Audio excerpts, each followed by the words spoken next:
অনেক কাল আগে একজন সাধু নদীর ধারে তপস্যা করছিল। এমন সময় এক রাজকুমার নদীর ধারে বেড়াতে এসেছিল। এমন সময় সাধুকে তপস্যা করা অবস্থায় দেখতে পায়। এরপর সাধুর কাছে গিয়ে সাধুর ধ্যান ভঙ্গ করার চেষ্টা করে, কিন্তু সাধু কোনো উত্তর দিল না। তা দেখে সাধুর উপর রাগ দেখাচ্ছিল। সাধু উঠে রাজকুমারের এরূপ আচরণ মোটেই পছন্দ হয়নি। এরপর সাধু তাকে অভিশাপ দেয়। রাজকুমার অভিশাপে একটি খরগোশ পরিণত হয়। রাজকুমার সাধুর কাছে ক্ষমা চাইলেন। সাধু বলে তাকে কিছুদিন এইভাবে জীবন কাটাতে হবে, ঠিক একদিন সে মুক্ত হবে।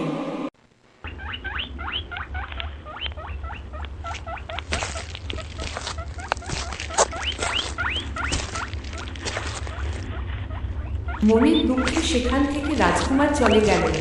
বহু পথ হাঁটার পর একটা বনের ভিতরে সে পথ চলতে লাগলো।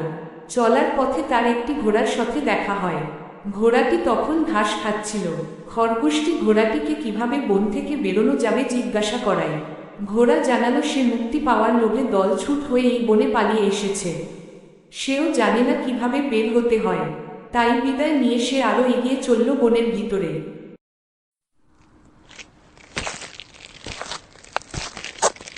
ঘোড়ার কাছ থেকে বিদায় নিয়ে আরো গভীর বনে চলে আসলো। অনেক পথ হাঁটার ফলে ক্লান্ত হয়ে খিদে কাতর হয়ে যায়। যাই পায় তাই খেয়ে ফেলে। এরপর ক্লান্ত হয়ে সেখানেই ঘুমিয়ে পড়ে।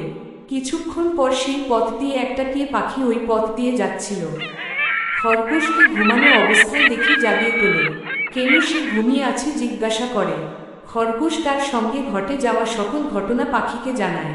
পাখি শোনার পর খুব দুঃখ পায়। খরগোশকে জানায় সেখান থেকে সে যেন পালিয়ে যায়। ওখানে শিকারী যখন তখন চলে আসতে পারে। এই শুনে খরগোশ খুব ভয় পেয়ে যায়। সে এখন কোথায় যাবে তাই ভেবে ভয় পেয়ে যায়। পাখিকে বিদায় দিয়ে আরো বনের গভীরের দিকে চলল।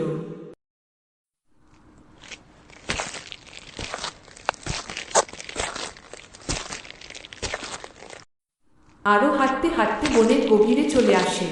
রাজকুমার বুঝে উঠতে পারছিল না তার কি করা উচিত। এমন সময় একটা কঙ্কাল ভূত রাজকুমারের সামনে চলে আসে।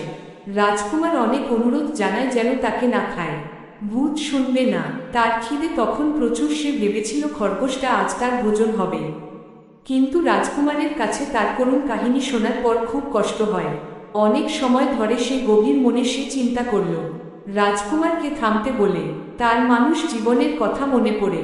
সে আর শুনতে চাইল না, তাকে মুক্ত করে দিল। ঠিক তখন সেই সাধু এসে সেখানে উপস্থিত হল। রাজকুমারের সাহস দেখে খুব খুশি হয়। তাকে পুনরায় আবার অভিশাপ মুক্ত করে রাজকুমার করে দেয়।